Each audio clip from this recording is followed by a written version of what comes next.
Driving licence পাওয়ার পদ্ধতি আরও সহজ করার সিদ্ধান্ত নিয়েছে বাংলাদেশ রোড ট্রান্সপোর্ট অথরিটি। আগে শিক্ষানবিশ লাইসেন্সের আবেদনের পর দক্ষতা যাচাইয়ের পরীক্ষার জন্য অপেক্ষা করতে হতো 2 মাস।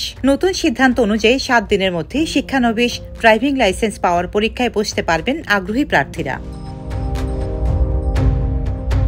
সড়ক পরিবহন ও মহাসড়ক বিভাগের পিআরটিএ থেকে জারি করা এক প্রজ্ঞাপনে বলা হয়, সরকার জরুরি সেবা প্রদানের জন্য ড্রাইভিং লাইসেন্সের দক্ষতা যাচাই পরীক্ষা স্বয়ংক্রিয়ভাবে নির্ধারিত তারিখ অর্থাৎ 2 মাস পার হওয়ার আগেই পরীক্ষা গ্রহণের বাধ্যবাধকতা শিথিল করেছে। তবে এর জন্য ফি প্রদান করতে হবে। 3 স্তরের ফির মধ্যে অতীব জরুরি, জরুরি ও সাধারণ জরুরি ক্যাটাগরি নির্ধারণ করা হয়েছে। এর মধ্যে অতীব জরুরি হিসেবে শিক্ষানবিশ ড্রাইভিং লাইসেন্স ইস্যুর 7 থেকে 15 দিনের মধ্যে পরীক্ষা দিতে চাইলে 5,000 টাকা, জরুরি ক্যাটাগরিতে 16 থেকে 30 দিনের মধ্যে পরীক্ষা দিতে চাইলে 3,000 টাকা এবং সাধারণ জরুরি ক্যাটাগরিতে 31 থেকে 60 দিনের মধ্যে পরীক্ষা দিতে চাইলে 2,000 টাকা ফি দিতে হবে।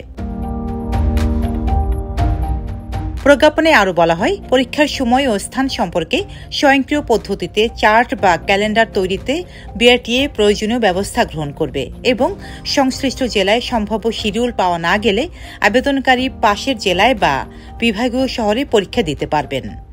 ডেস্ক রিপোর্ট, সাম্প্রতিক দেশকাল।